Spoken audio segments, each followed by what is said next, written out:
Selamat pagi Bapak Ibu yang terkasih dalam Tuhan Yesus Kristus. Shalom. Shalom. Puji nama Tuhan. Kita akan bersama-sama memasuki ibadah pada pagi hari ini di awal tahun 2023.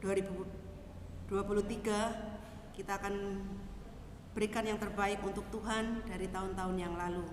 Kita akan mengambil waktu untuk bersaat teduh.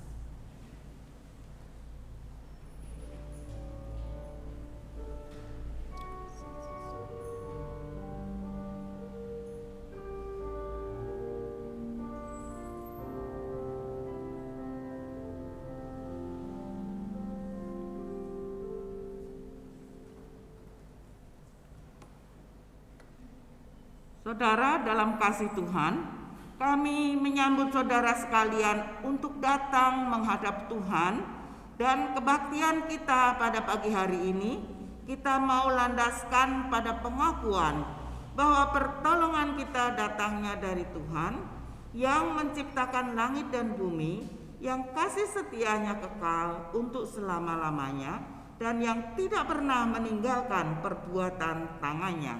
Amin.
Menjauhkan diri dari pertemuan-pertemuan ibadah kita seperti dibiasakan oleh beberapa orang, tetapi marilah kita saling menasehati dan semakin giat melakukannya menjelang hari Tuhan yang mendekat.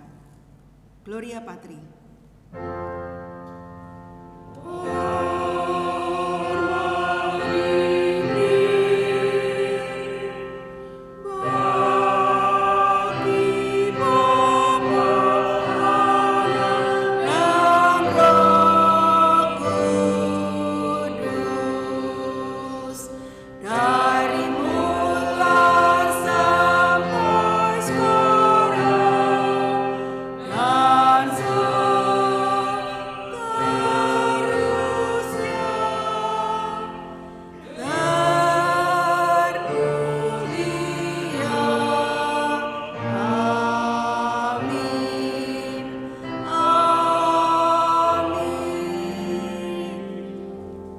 Bersama yang terambil di dalam Yudas 1 ayat 20-21.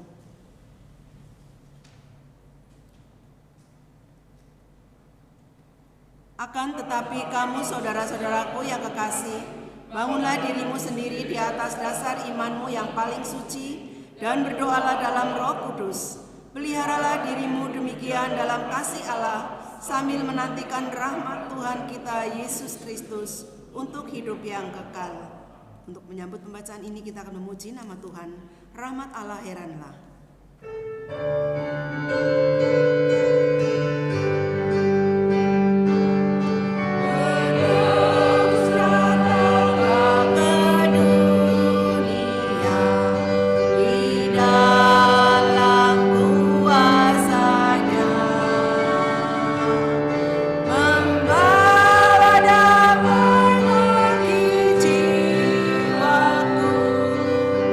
Segenap hidup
Doa syafaat pagi ini akan dipimpin oleh Ibu Heni, kami persilakan.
kasih. Bersama kita akan membaca Alkitab yang terambil di dalam Ibrani 10 ayat 19 sampai 25. Untuk ayat yang ke-19 dibacakan oleh kaum bapak, kemudian ayat yang ke-20 dibacakan oleh kaum ibu, dan selanjutnya. Kami persilakan. Jadi saudara-saudara, oleh darah Yesus kita sekarang keberanian dapat masuk ke dalam tempat kudus. Karena ia telah membuka jalan yang baru dan yang hidup bagi kita melalui tabir, yaitu dirinya sendiri. Dan kita mempunyai seorang imam besar sebagai kepala umat. Karena itu marilah kita menghadap Allah dengan hati yang tulus, ikhlas, dan keyakinan iman yang teguh. Oleh karena hati kita telah dibersihkan dari hati nurani yang jahat, dan tubuh kita telah dibasuh dengan air yang murni. Marilah kita teguh berpegang pada pengakuan tentang harapan. Dan marilah kita saling memperhatikan supaya kita saling mendorong dalam kasih dan dalam pekerjaan baik. Janganlah kita menjauhkan diri dari pertemuan-pertemuan ibadah kita seperti dibiasakan oleh beberapa orang, tetapi marilah kita saling menasihati dan semakin giat melakukan menjelang hari Tuhan yang dekat. Sekian pembacaan firman Tuhan. Kita akan bersama-sama mempersembahkan yang terbaik untuk Tuhan sambil memuji nama Tuhan, ingat akan nama Yesus.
Kami persilakan.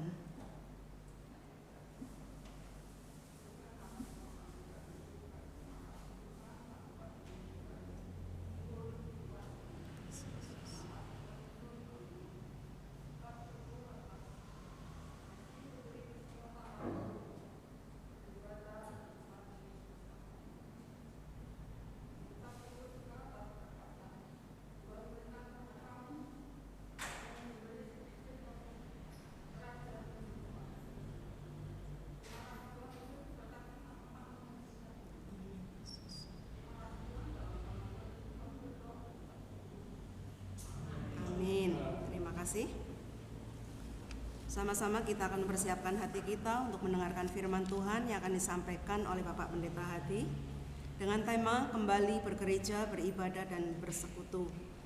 Dan kemudian dilanjutkan perjamuan kudus. Untuk mempersiapkan hati, kita akan memuji nama Tuhan, mengalirlah kuasa Roh Kudus.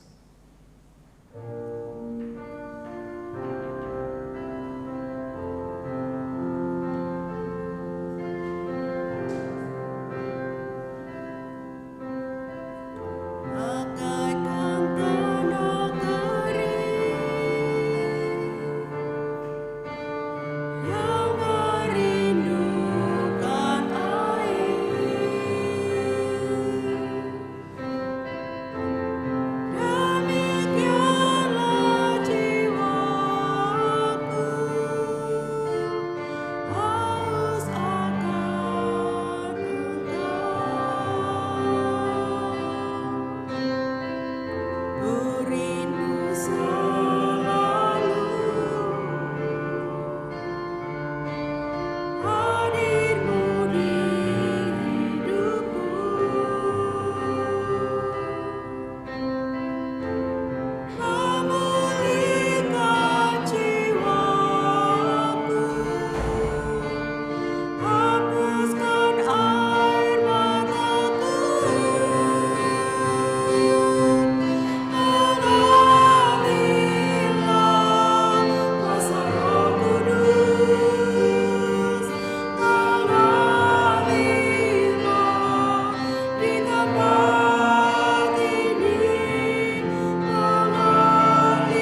Mari kita berdoa. Bapa kami yang di dalam surga, Tuhan, kami mengucap syukur. Jikalau pada pagi hari ini Tuhan, kami boleh kembali bersama-sama untuk datang beribadah di rumah Tuhan, di mana kami boleh bersama-sama juga di dalam memasuki tahun yang baru 2023. Tahun yang masih penuh dengan misteri untuk setiap kami Tuhan, dan tidak ada seorang pun yang tahu. Oleh sebab itu Tuhan, kami mohon belas kasihan-Mu karena kami tahu kami memiliki Allah yang berkuasa atas sejarah, bahkan juga yang berkuasa atas kehidupan kami. Kami mau serahkan kehidupan kami di dalam memasuki tahun yang baru ke dalam tangan-Mu Tuhan.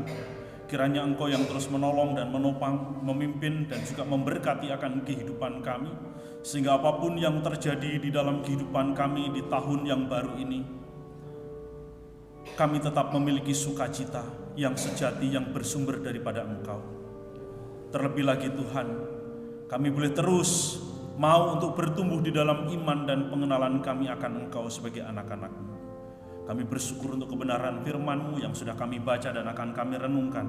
Mohon Engkau memberikan kepada setiap kami Tuhan pengertian akan firman-Mu, sehingga kami bukan hanya menjadi pembaca firman Tuhan, bukan hanya menjadi pendengar, tetapi kami juga mau menjadi pelaku-pelaku firman-Mu Tuhan.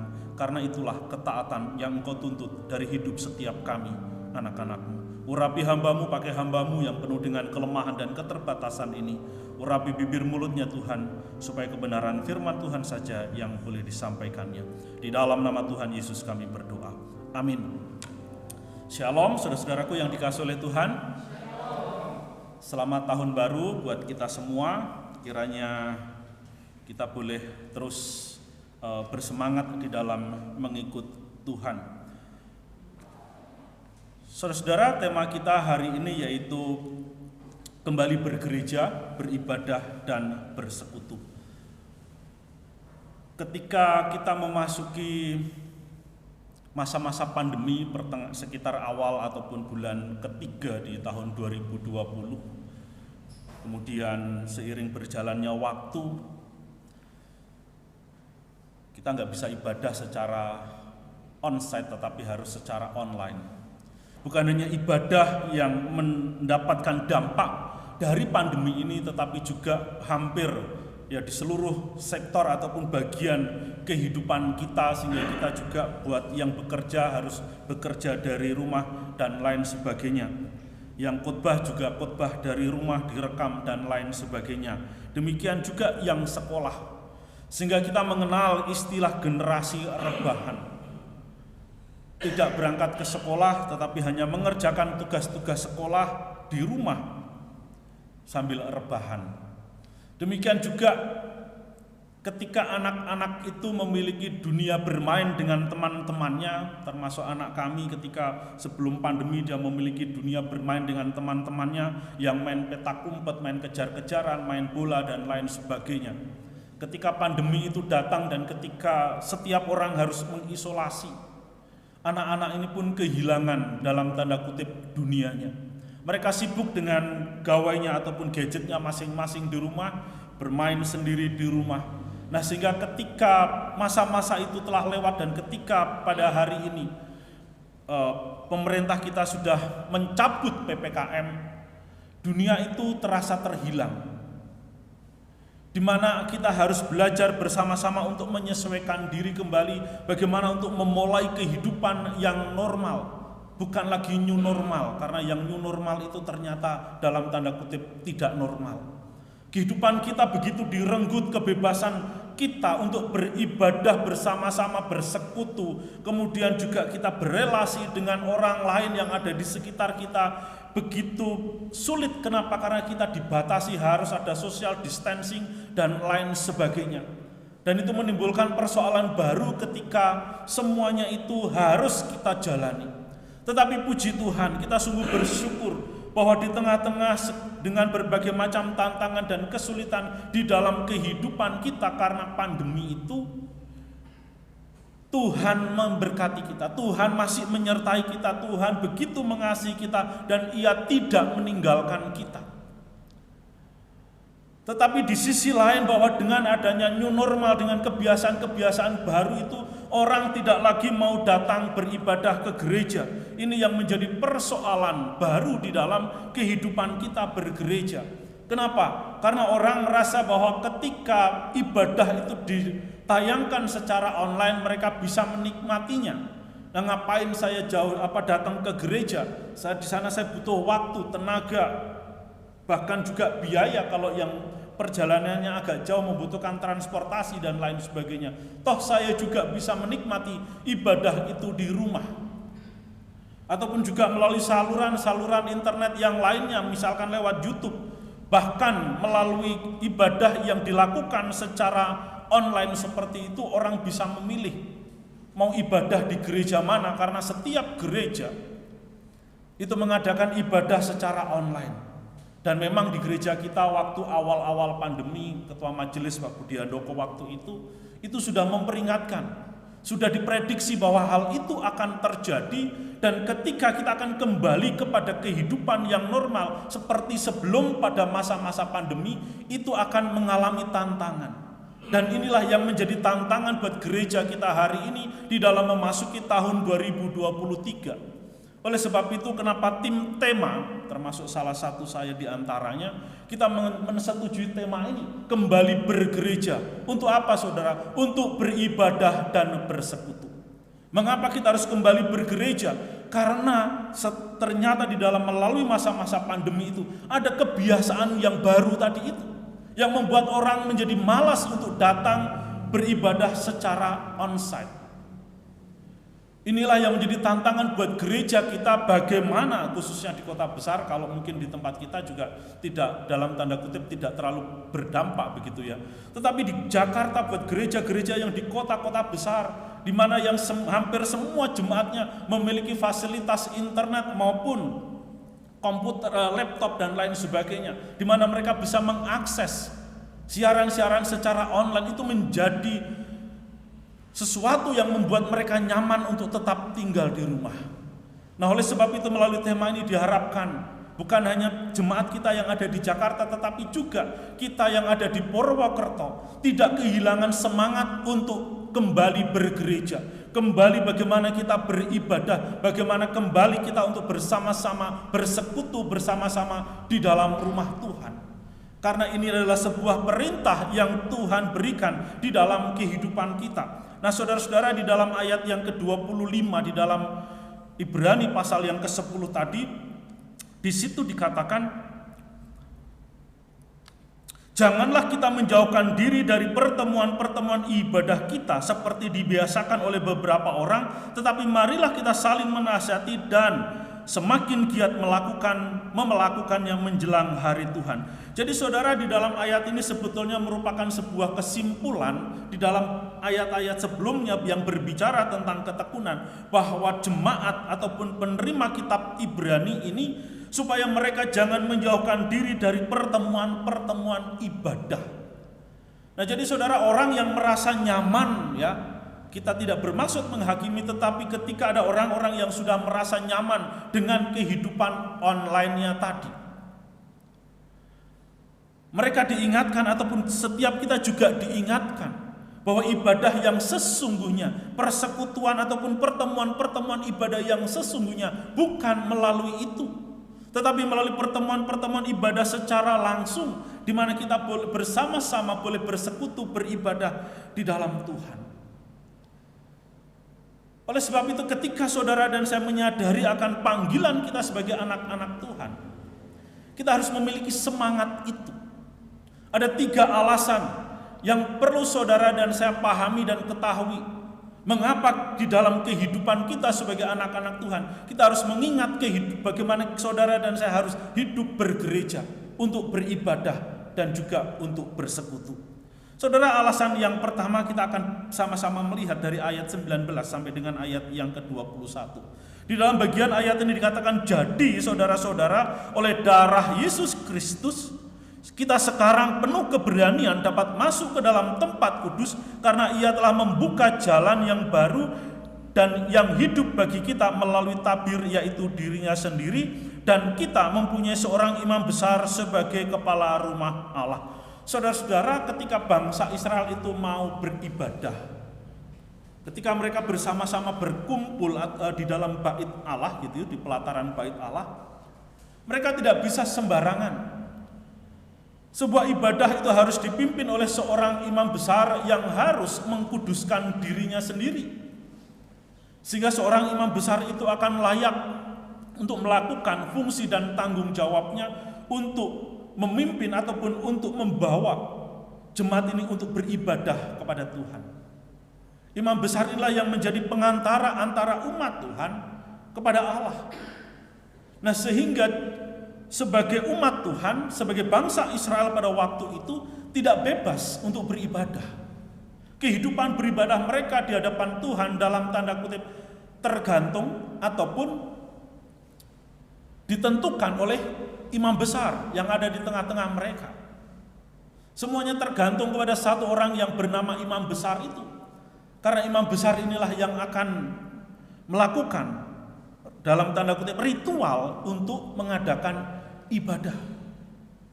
Sehingga mereka tidak bisa bebas, tidak bisa semaunya kapan saja, di mana saja untuk beribadah. Nah, di dalam surat Ibrani, di dalam pasal-pasal sebelumnya, ini berbicara tentang doktrin keselamatan yang dilakukan, yang dikerjakan oleh Yesus Kristus melalui pengorbanannya di atas kayu salib. Ketika kita tahu di dalam Alkitab diceritakan bahwa ketika Yesus itu disalib, ketika dia mati, tabir bait Allah itu terbelah. Sehingga itulah yang selama ini menjadi simbol penghalang antara manusia dengan Allah, di mana hubungan relasi antara manusia atau umat Tuhan dengan Allah itu ada imam besar di dalamnya, itu terbelah, itu terbuka. Artinya melalui kematian Yesus Kristus, buat setiap kita yang sudah percaya kepadanya, tidak lagi ada jarak, tidak ada lagi batas. Sehingga di dalam ayat yang ke-19 tadi dikatakan, jadi saudara-saudara, oleh darah Yesus Kristus kita sekarang penuh keberanian dapat masuk ke dalam tempat kudus. Artinya bahwa saudara dan saya yang sudah percaya di dalam Kristus, kita bisa beribadah kepada Tuhan kapan saja dan di mana saja, tidak dibatasi oleh ruang dan waktu. Selama kita masih hidup di dalam dunia ini, dalam segala situasi dan kondisi hidup kita bebas datang untuk beribadah kepada Tuhan. Bukan hanya secara pribadi, tetapi juga secara kolektif atau secara berjemaat. Kenapa demikian? Karena kita memiliki imam besar, yaitu Yesus Kristus. Karena di dalam ayat 20 di situ dikatakan, karena ia, yaitu Yesus Kristus telah membuka jalan yang baru. Jadi bukan jalan yang lama, karena jalan yang lama itu adalah imam besar itu tadi. Jalan yang baru yang hidup bagi kita melalui tabir, yaitu dirinya sendiri. Jadi Yesus Kristus adalah jalan bagi kita, bagi saudara dan saya untuk datang kepada Tuhan. Dan kita mempunyai seorang imam besar, yaitu Yesus Kristus di rumah Allah. Saudara, kata keberanian di dalam bagian ataupun di dalam ayat yang ayat yang ke-19 ini memiliki makna bahwa keberanian itu keberanian untuk mengungkapkan, untuk mengungkapkan segala isi hati kita dengan penuh kejujuran. Kenapa demikian? Karena ketika bangsa Israel, ketika mereka mau datang beribadah, mereka akan masuk ke dalam suatu suasana ataupun situasi yang cukup menakutkan. Mereka tidak berani ke sana. Kenapa? Karena yang berani masuk ke dalam ruang kudus itu hanya imam besar tadi. Tetapi di dalam bagian ini kita memiliki keberanian masuk ke dalam tempat yang kudus. Tempat di mana Allah berdiam diri, tempat di mana kita boleh datang untuk menyatakan diri kita, mengungkapkan seluruh isi hati kita, mengungkapkan seluruh pergumulan kita di hadapan Tuhan dengan penuh keberanian. Tidak lagi ada ketakutan. Jadi saudara, melalui karya penebusan Yesus Kristus inilah kehidupan saudara dan saya dipulihkan. Hubungan kita dengan Tuhan itu dipulihkan. Dosa yang menjadi penghalang antara kita dengan Allah itu dibereskan oleh Yesus Kristus. Sehingga saudara dan saya tidak ada lagi penghalang. Inilah yang menjadi alasan mengapa kita harus bergereja. Mengapa kita harus beribadah? Mengapa kita harus bersekutu? Karena kehidupan saudara dan saya, seringkali saya katakan bahwa kita diciptakan seturut gambar dan rupa Allah, supaya hidup kita ini beribadah kepada Tuhan. Supaya hidup kita ini kita persembahkan kepada Tuhan. Supaya seluruh kehidupan kita ini memuliakan akan nama Tuhan. Baik dalam hidup rumah tangga kita, di dalam kita bergereja, di dalam bermasyarakat, bekerja, atau apapun yang kita kerjakan di tengah-tengah dunia ini, kita berani untuk hidup benar di hadapan Tuhan. Kita tidak perlu takut-takut, tidak perlu dikuasai oleh rasa ketakutan yang berlebihan, karena hidup kita adalah milik Tuhan yang harus kita persembahkan kepada Tuhan. Jadi ini saudara yang menjadi alasan yang pertama, mengapa kita harus hidup beribadah, mengapa kita harus datang bersama-sama di rumah Tuhan. Karena ini adalah perintah Tuhan supaya saudara dan saya jangan meninggalkan kehidupan yang beribadah. Jangan kita menjauhkan diri dari pertemuan-pertemuan ibadah. Karena pertemuan-pertemuan ibadah adalah sarana bagaimana saudara dan saya untuk bertumbuh di dalam iman dan juga pengenalan akan Tuhan. Pertemuan-pertemuan ibadah adalah sarana bagaimana kita memuji, memuliakan Allah secara bersama-sama di dalam iman kepada Yesus Kristus. Pak, boleh enggak ibadah sendiri di rumah? Boleh. Ibadah kita secara pribadi di hadapan Tuhan. Tidak ada yang melarang dan itu harus kita lakukan. Memuji, memuliakan nama Tuhan secara pribadi. Mengambil misalkan pada saat waktu teduh, ataupun pada saat kita ada mesbah keluarga, berdoa bersama-sama dengan keluarga. Itu tidak dilarang. Dan itu perlu untuk kita lakukan. Berdoa di hadapan Tuhan, bergumul di hadapan Tuhan, memuji Tuhan secara pribadi, membaca mazmur secara pribadi di hadapan Tuhan. Itu penting, karena apa? Itu adalah juga sarana membangun iman kita secara pribadi. Tetapi Tuhan juga menghendaki supaya kita berkumpul bersama-sama. Karena Tuhan menciptakan, Tuhan membentuk gereja ini sebagai wadah supaya kita sebagai tubuh Kristus bersekutu, tidak terpisah-pisah. Kita bersama-sama bersekutu, bersehati untuk memuji Tuhan di dalam iman kita kepada Yesus Kristus. Gereja adalah rumah Tuhan. Gereja adalah wujud tubuh Kristus yang kelihatan di tengah-tengah dunia ini, di mana memiliki tanggung jawab bukan hanya untuk beribadah tetapi juga bersaksi bagi kemuliaan akan nama Tuhan. Jadi saudaraku yang dikasihi oleh Tuhan, itu adalah alasan yang pertama. Mengapa di tahun 2023 ini kita harus kembali bergereja untuk beribadah dan bersekutu. Mari kita ingatkan saudara-saudara kita yang lainnya, yang mungkin saat ini mereka sedang ogah-ogahan, sedang males-malesan, ataupun sedang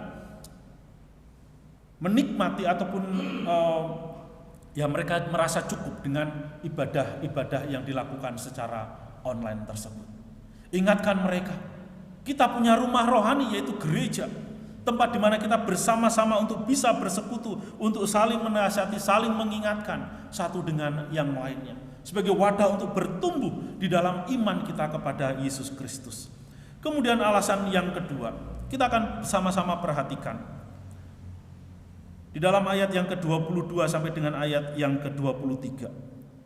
Karena itu marilah kita menghadap Allah dengan hati yang tulus ikhlas dan keyakinan iman yang teguh, oleh karena hati kita telah dibersihkan dari hati nurani yang jahat dan tubuh kita telah dibasuh dengan air yang murni. Kemudian ayat 23, marilah kita teguh berpegang pada pengakuan tentang pengharapan kita, sebab Ia yang menjanjikannya setia. Dan marilah kita saling memperhatikan supaya kita saling mendorong dalam kasih dan dalam pekerjaan baik. Jadi saudara, mengapa saudara dan saya harus kembali bergereja untuk beribadah, untuk bersekutu bersama-sama? Ini merupakan sebuah ajakan. Di dalam ketiga ayat itu kata marilah. Ini sebuah ajakan kepada seluruh umat Tuhan, kepada semua orang yang percaya untuk berpartisipasi secara aktif, untuk ambil bagian di dalam kehidupan bergereja, di dalam pelayanan gereja, di dalam tugas dan tanggung jawab gereja secara aktif. Jadi ketika penulis surat Ibrani, kitab Ibrani ini mengajak, marilah. 3 kali kata marilah itu. Sebuah ajakan yang artinya sesuatu yang mengajak kita, mendorong kita untuk mengerjakan apa yang menjadi bagian kita di dalam kehidupan kita sebagai anak-anak Tuhan hari ini. Dan ini juga merupakan prinsip-prinsip sikap kita di dalam mengikut Tuhan. Sikap kita di dalam beribadah kepada Tuhan. Di dalam ayat yang ke-22 dikatakan, karena itu marilah kita menghadap Allah. Artinya kita beribadah kepada Allah ketika kita bersekutu dengan Allah, melayani Allah. Yang kita lakukan yaitu dengan hati yang tulus ikhlas. Saudara, jadi ketika kita datang beribadah, ketika kita melayani Tuhan, ketika kita hidup sebagai orang Kristen yang memuliakan Allah, kita harus melakukannya dengan hati yang tulus ikhlas. Saudara, ini adalah sebuah persoalan. Kenapa? Siapa yang tahu isi hati kita? Hanya Tuhan yang tahu. Sehingga ini bukan menjadi masalah ataupun persoalan secara kehidupan berjemaat, tetapi secara pribadi. Apakah ketika kita datang beribadah, kita sudah melakukannya dengan hati yang tulus ikhlas? Apakah ketika kita melayani Tuhan, terlibat dalam pelayanan, kita sudah melakukannya dengan hati yang tulus ikhlas? Apakah di dalam kehidupan kita, baik dalam rumah tangga, pekerjaan, ataupun dalam kehidupan bermasyarakat, kita sudah menjadi orang Kristen yang tulus ikhlas di dalam melakukan segala sesuatunya? Tidak ada yang tahu. Hanya kita yang punya hati dan Tuhan. Ini adalah masalah pribadi kita di hadapan Tuhan. Apakah hari ini kita sudah menjadi orang-orang Kristen, menjadi pengikut-pengikut Kristus yang tulus ikhlas? Oleh sebab itu, berbicara tentang hati yang tulus ikhlas ini, kita perlu belajar kepada Yesus Kristus yang dengan tulus ikhlas melakukan segala tugas, tanggung jawab, dan panggilannya dengan setia. Kesetiaan Yesus Kristus dan ketulusan hatinya itu terbukti ketika dia menyerahkan dirinya untuk disalib, mati di atas kayu salib untuk menebus dosa saudara dan saya. Pengorbanan yang ia lakukan sampai dengan titik darah penghabisan, itulah wujud bukti ketulusan hati Yesus, kesetiaan dan ketaatan Yesus Kristus. Memberikan sebuah teladan di dalam kehidupan saudara dan saya sebagai pengikut-pengikut Kristus. Mari kita menjadi orang-orang Kristen yang memiliki hati yang tulus ikhlas di dalam kehidupan kita beribadah. Ketulusan yang disertai dengan iman yang teguh. Saudara, hal ini tidak mudah ketika kita masih hidup di dalam dosa. Hal ini bukan suatu pekerjaan ataupun suatu kehidupan yang gampang, tetapi ini benar-benar dibutuhkan suatu kesadaran bahwa saudara dan saya yang sudah ditebus oleh Yesus Kristus ini, kita sudah dibersihkan, ya. Kehidupan kita ini sudah bersih. Hati nurani kita bukan lagi hati nurani yang jahat. Artinya ketika kita melakukan segala sesuatu itu, kita memikirkan untung ruginya. Ketika kita melakukan segala sesuatu ya di dalam kehidupan kita, itu didasari oleh niat yang jahat. Tuhan Yesus telah datang ke dalam dunia ini menebus saudara dan saya supaya hati kita ini bersih dari kejahatan. Oleh sebab itu dikatakan dari hati nurani yang jahat, karena kita sudah ditebus di dalam Yesus Kristus. Hati nurani kita bukanlah hati nurani yang jahat. Karena kita sudah ditebus dosa kita, sudah tidak lagi berkuasa atas hidup kita. Jadi saudaraku yang dikasihi oleh Tuhan, mari kita bersama-sama mengoreksi diri kita, hati nurani kita. Apakah kita sudah menjadi orang-orang Kristen yang terbebas dari hati nurani yang jahat ini? Karena hati nurani inilah yang akan menolong kita bagaimana kita harus hidup sesuai dengan kebenaran firman Tuhan. Hati nurani inilah yang senantiasa mengingatkan kita, menegur kita. Kalau kita melakukan hal yang tidak benar, memikirkan hal yang tidak baik di dalam kehidupan kita. Kalau hati nurani kita masih hati nurani yang jahat, maka kehidupan kita, apapun yang kita lakukan, yang kita kerjakan, tidak dikenan oleh Tuhan. Jadi hati nurani ataupun sikap hati yang jahat itu harus kita buang jauh-jauh. Dan jangan pernah lagi menggunakan hati nurani yang jahat, niat yang jahat, pikiran yang jahat, rencana yang jahat. Buang semuanya itu.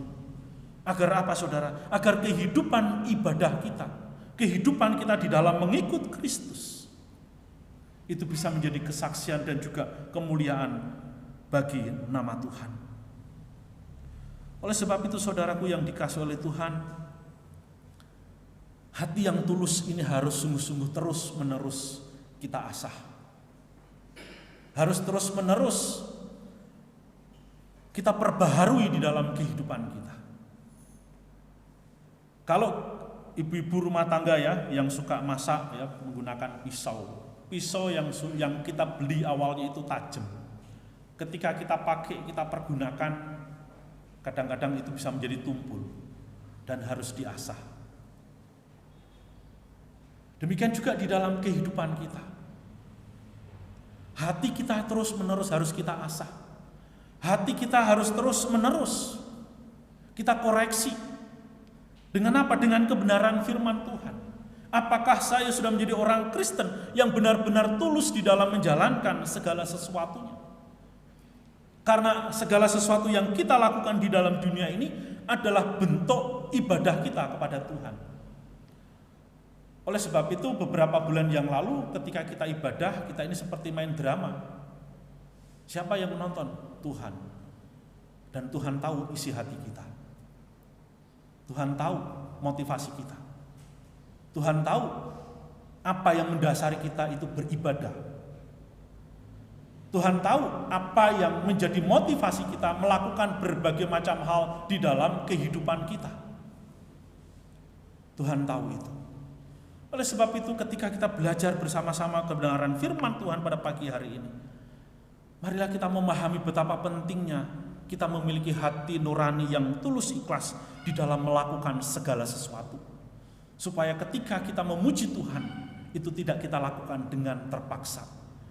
Ketika kita datang beribadah, kita melakukannya dengan sukacita karena aku mau memuji Tuhan. Kita lakukan dengan tulus ikhlas, bukan dengan keterpaksaan. Ketika kita harus mengasihi orang tua kita, mengasihi anggota keluarga kita, mengasihi pasangan hidup kita harus melakukannya dengan tulus ikhlas. Jangan dengan pura-pura. Karena ini adalah perintah Tuhan. Lakukan segala sesuatunya itu dengan tulus ikhlas. Kemudian di dalam ayat yang ke-23 di situ dikatakan, marilah kita teguh berpegang pada pengakuan tentang pengharapan kita, sebab Ia yang menjanjikannya setia. Saudaraku yang dikasihi oleh Tuhan, untuk menjadi pribadi yang setia itu tidak mudah.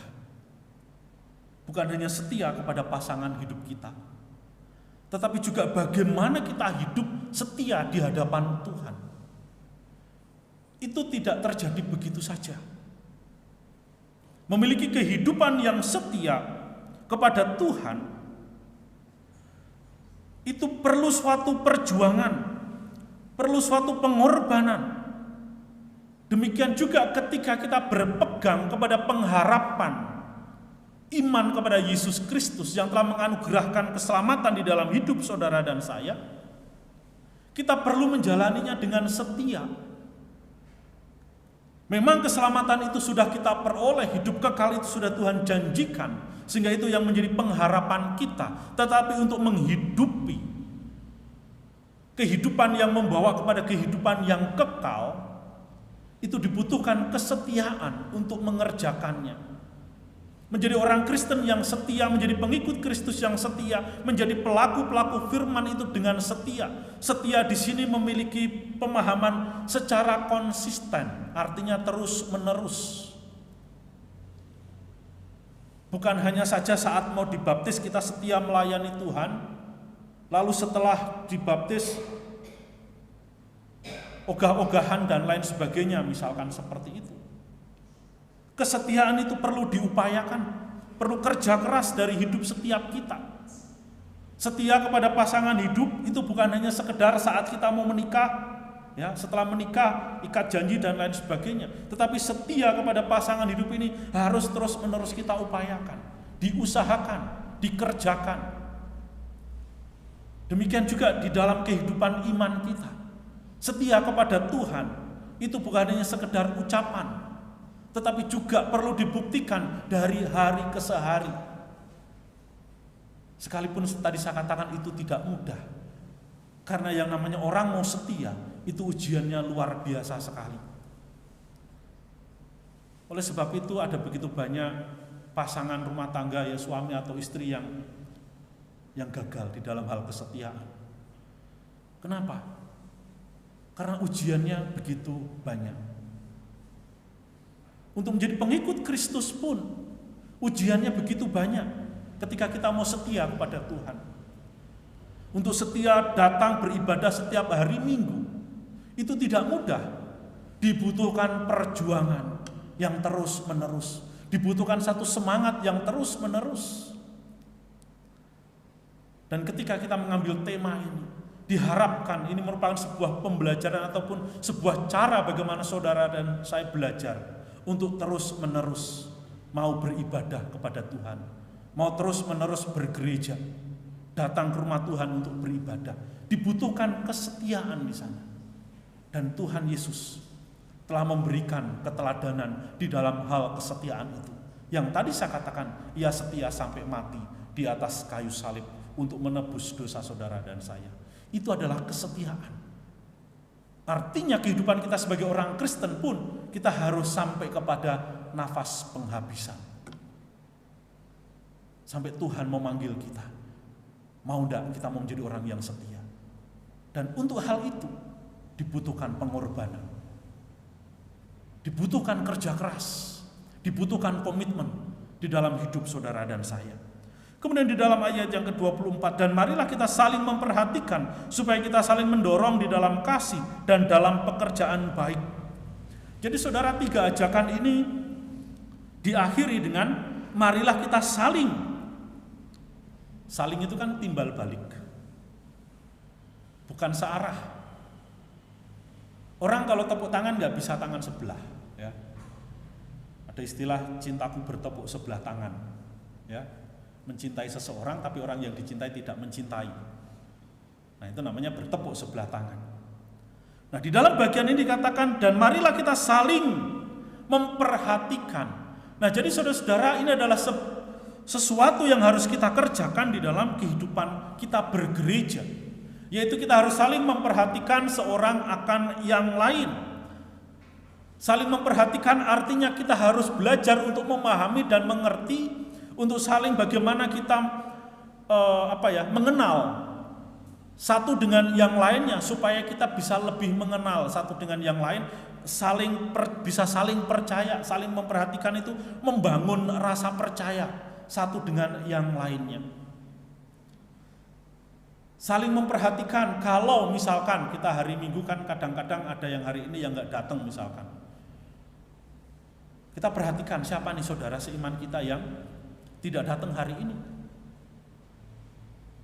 Mungkin kita bisa menelponnya, WA, ataupun kita datang ke rumahnya.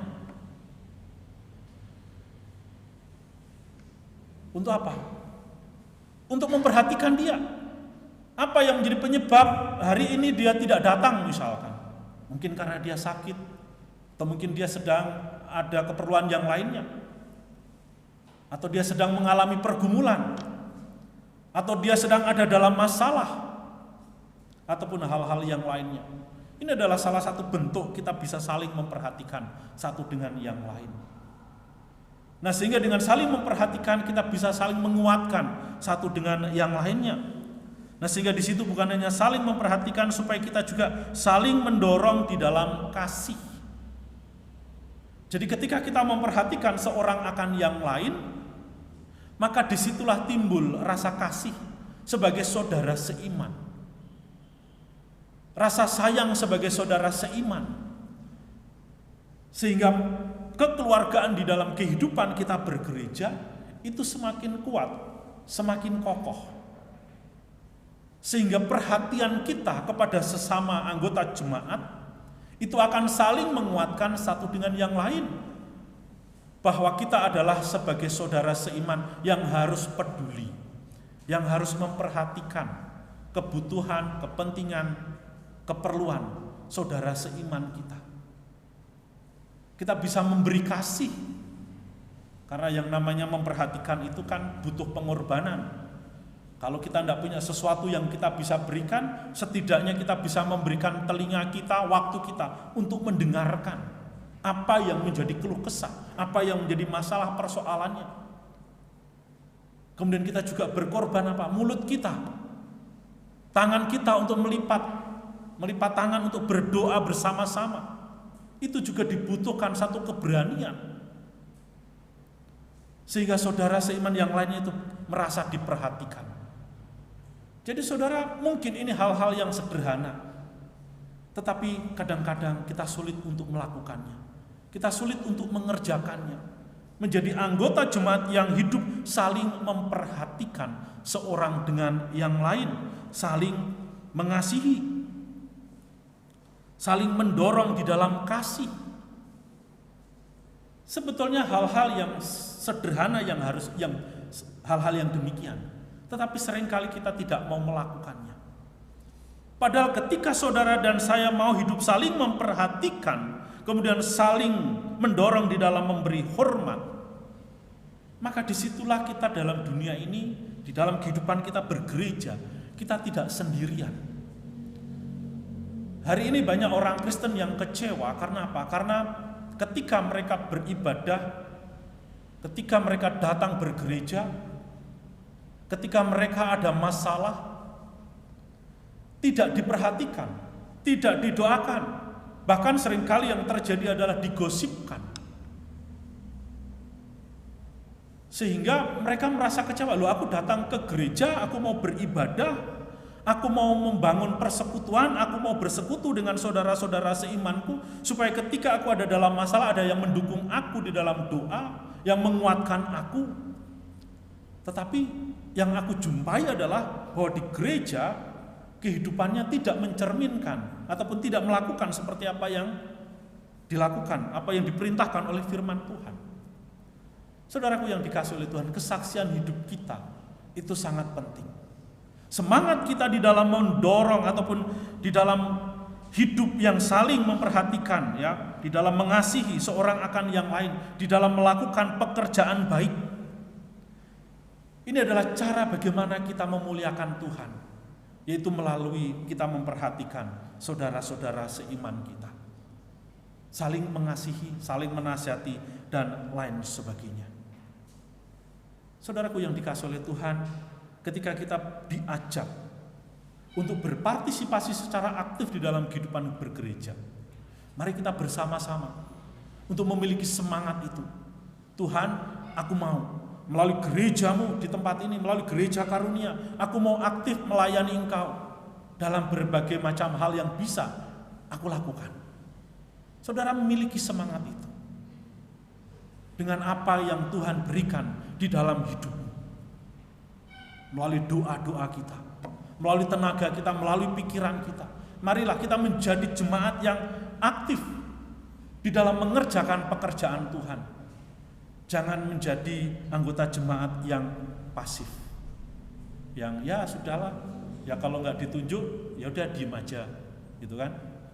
Salah satu contohnya tadi malam ketika kita diajak untuk sharing, untuk bersaksi, begitu sulit, sampai saya harus mengedarkan mic. Bukan apa-apa, Tetapi ketika kita sharing, ketika kita bisa mengucap syukur atas apa yang Tuhan sudah lakukan, sudah kerjakan dalam hidup kita, di sana kita mendapatkan kekuatan.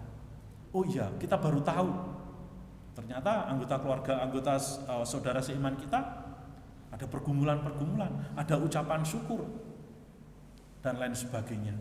Dan itu akan menolong kita untuk saling menguatkan satu dengan yang lainnya.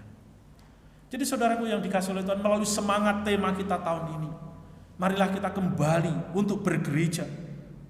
Karena ini adalah rumah rohani kita yang akan menolong kita untuk bertumbuh di dalam Tuhan. Sehingga di dalam ayat yang ke-25 penulis kitab Ibrani dengan sangat tegas, janganlah kita menjauhkan diri dari pertemuan-pertemuan ibadah. Dan dia memberikan contoh, saudara. Ketika dia mengatakan janganlah kita menjauhkan diri dari pertemuan-pertemuan ibadah.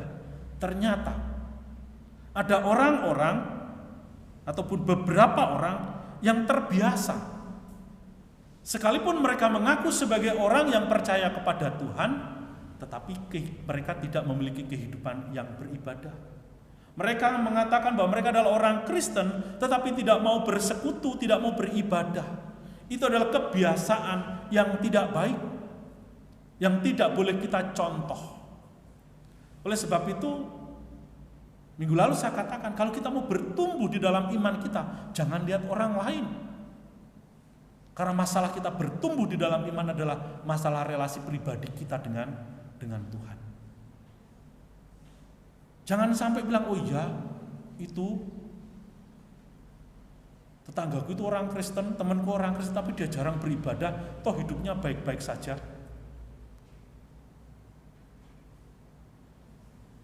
Jangan meneladani ataupun meniru hal-hal yang tidak baik. Firman Tuhan pada pagi hari ini mengingatkan kepada saudara dan saya supaya kita jangan meniru orang-orang yang sudah terbiasa tidak datang untuk beribadah kepada Tuhan. Tetapi marilah kita memiliki semangat untuk memiliki kehidupan yang bergereja. Karena di dalam kehidupan bergereja kita boleh saling menguatkan satu dengan yang lainnya. Kita boleh bersama-sama bertumbuh di dalam iman dan pengenalan kita akan Tuhan. Dan melalui gerejanya, kita boleh memiliki saudara-saudara di dalam Tuhan. Kiranya melalui kebenaran firman Tuhan pada pagi hari ini,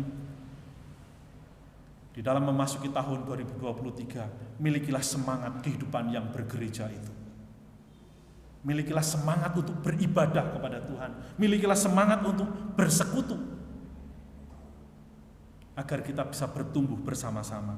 Tuhan Yesus memberkati. Mari kita berdoa. Bapa kami yang di dalam surga, Tuhan, kami mengucap syukur untuk kebenaran firman-Mu yang boleh kami baca dan kami renungkan pada pagi hari ini. Di mana Engkau mengingatkan kami ya Tuhan bahwa Engkau telah menebus kami, supaya kami boleh hidup sebagai anak-anak Tuhan yang mau terus-menerus beribadah, mau terus-menerus hidup bergereja, mau terus-menerus untuk maju di dalam iman kerohanian kami ya Tuhan, supaya kami boleh menjadikan Engkau sebagai pusat hidup kami Tuhan. Karena dengan cara demikian kami boleh semakin mengenal Engkau, kami boleh semakin mengenal akan rencana Tuhan dalam hidup setiap kami. Oleh sebab itu Tuhan, sekali lagi hamba-Mu serahkan kehidupan setiap kami ke dalam tangan Tuhan di dalam memasuki tahun 2023 ini. Kiranya Engkau yang terus menolong dan menopang akan kehidupan kami, demikian juga setiap kami Tuhan, mau terus-menerus hidup di dalam kasih-Mu. Kami mau terus-menerus setia kepada-Mu Tuhan, karena Engkau adalah Allah yang setia di dalam hidup kami. Terima kasih Tuhan, inilah doa kami. Di dalam nama Tuhan Yesus kami berdoa dan bersyukur. Amin. Saudara yang dikasihi oleh Tuhan, kita akan melanjutkan masuk di dalam sakramen perjamuan kudus.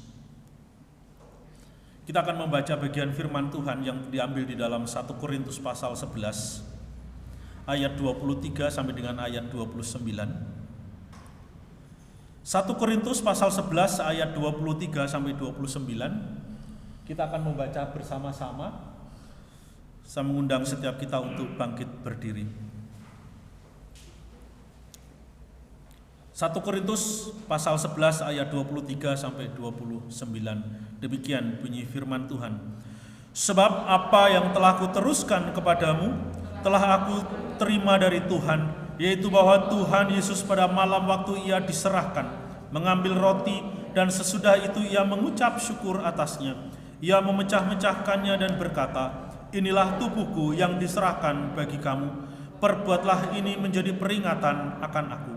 Demikian juga ia mengambil cawan sesudah makan, lalu berkata, cawan ini adalah perjanjian baru yang dimeteraikan oleh darahku.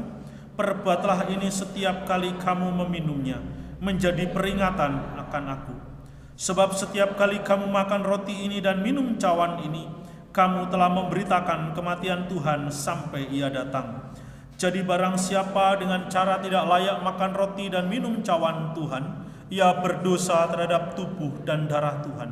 Karena itu hendaklah tiap-tiap orang menguji dirinya sendiri, dan baru sesudah itu ia makan roti dan minum dari cawan itu. Karena barang siapa makan dan minum tanpa mengakui tubuh Tuhan, ia mendatangkan hukuman atas dirinya. Silakan jemaat duduk kembali. Mari kita berdoa. Bapa kami yang di dalam surga, Tuhan, kami mengucap syukur karena pada pagi hari ini Engkau juga memberikan kesempatan kepada setiap kami untuk turut ambil bagian di dalam sakramen perjamuan kudus. Itu semua karena kasih dan anugerah Tuhan dalam hidup setiap kami. Karena Engkau telah memilih kami Tuhan, manusia yang berdosa, untuk Engkau tebus, Engkau selamatkan, sehingga kami memiliki pengharapan akan kehidupan yang kekal. Kiranya Tuhan melalui sakramen perjamuan kudus ini, sebagaimana kebenaran firman-Mu, supaya kami boleh terus-menerus mengingat dan tidak melupakan apa yang sudah Engkau kerjakan di dalam kasih-Mu kepada kami Tuhan, di dalam wujud nyata bahwa Engkau mengasihi kami sebagai manusia yang berdosa. Engkau telah datang ke dalam dunia ini untuk menyelamatkan kami, sehingga melalui perjamuan kudus pada pagi hari ini Tuhan, kami terus-menerus melekat kepadamu Tuhan. Hati kami, hidup kami mau persembahkan hanya untuk kemuliaan akan nama-Mu. Oleh sebab itu Tuhan, kiranya Engkau sucikan, kuduskan roti dan juga anggur yang sudah tersedia di hadapan kami Bapa, agar melaluinya tubuh kami boleh disegarkan, tubuh kami boleh dikuatkan, terlebih secara iman rohani kami Tuhan, bahwa Engkau hidup di dalam kehidupan kami.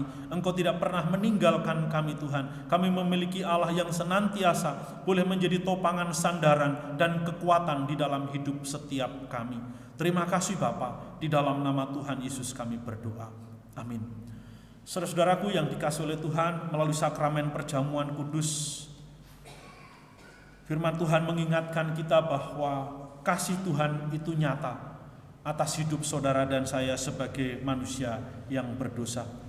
Oleh sebab itu, untuk setiap kita yang sudah dibaptis, yang sudah mengakui bahwa Yesus adalah Tuhan dan Juru Selamat di dalam kehidupan kita, boleh turut ambil bagian di dalam perjamuan kudus. Dan bagi yang belum dibaptis, harap bersabar.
Ia mengambil roti, mengucap syukur atasnya, dan memecah-mecahkannya, dan berkata, "Inilah tubuhku yang diserahkan bagi kamu.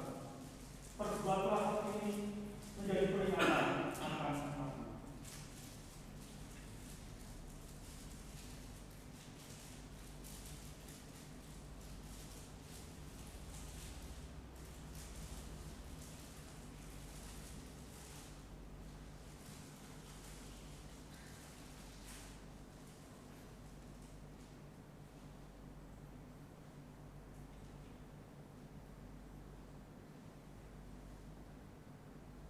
Setelah makan, Tuhan Yesus mengambil cawan lalu berkata, "Cawan ini adalah perjanjian baru yang dimeteraikan oleh darahku. Perbuatlah ini setiap kali kamu meminumnya menjadi peringatan akan aku."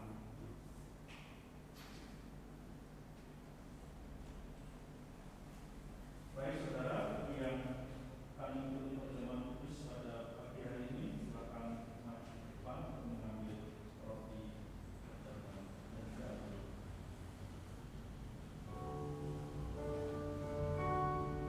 Silakan dari sebelah kanan.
Puji Tuhan untuk firman Tuhan yang sudah kita dengar melalui Bapak Pendeta Hadi yang sudah menyampaikannya.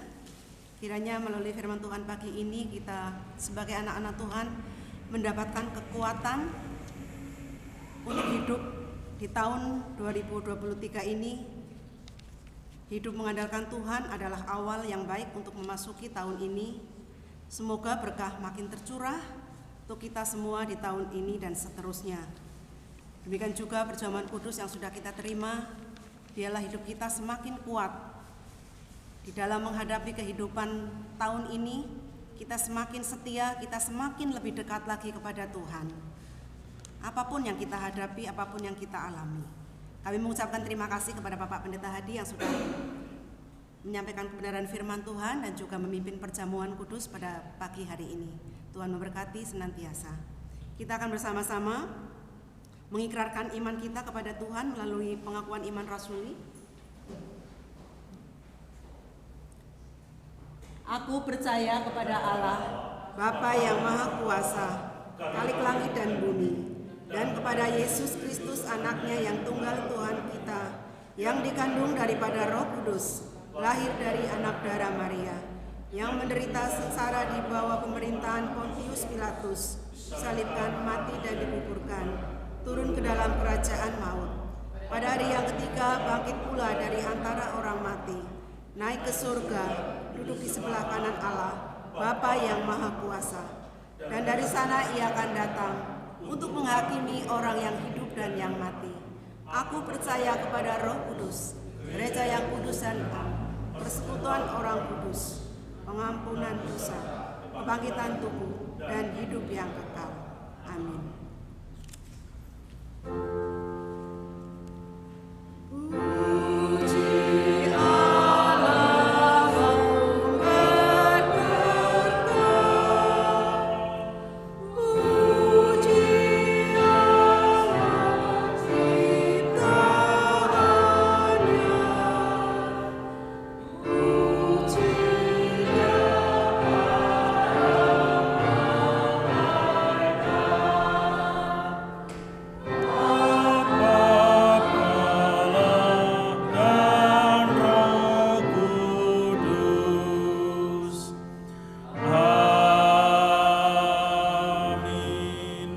Jemaat yang dikasihi oleh Tuhan, pulanglah, masukilah tahun yang baru, tahun 2023 ini dengan tetap terus percaya kepada Tuhan dan jadilah anak-anak Tuhan yang taat dan setia di dalam mengikut Kristus.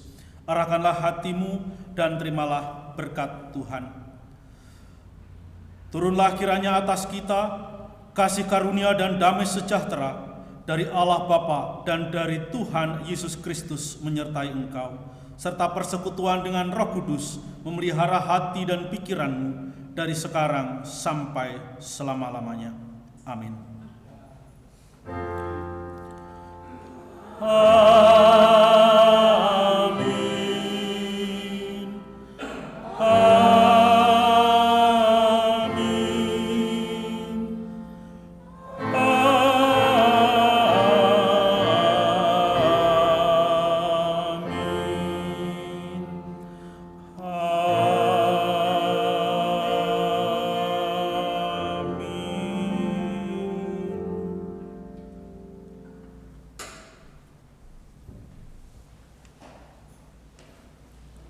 Saya akan bacakan warta gereja untuk pelayanan minggu depan pada tanggal 8 Januari 2023, liturgis Evangelis Rita Purwanto, doa syafaat Saudari Leni, doa syukur Bapak Tanto, LCD Saudari Gracia, pemusik Saudari Siska. Untuk persekutuan youth setiap Sabtu pukul 6 sore, ibadah sekolah minggu setiap hari Minggu pukul 9 pagi. Kami mengucapkan terima kasih kepada hambanya Bapak Pendeta Hadi yang pagi ini sudah membekali firman Tuhan untuk kehidupan Bapak, Ibu, dan Saudara. Kiranya firman Tuhan pagi ini terus tinggal di dalam kehidupan Bapak, Ibu untuk bekal di dalam tahun 2023 ini. Kemudian kami mengucapkan terima kasih kepada anak-anak Tuhan yang pagi ini melayani Tuhan. Tuhan senantiasa memberkati. Dan kami juga mengucapkan terima kasih untuk jemaat Tuhan yang setia selalu hadir bersama-sama menyembah Tuhan. Selamat berhari Minggu dan selamat tahun baru. Tuhan memberkati. Kita akan bersama-sama menyanyi lagu Immanuel sambil memberikan salam jauh.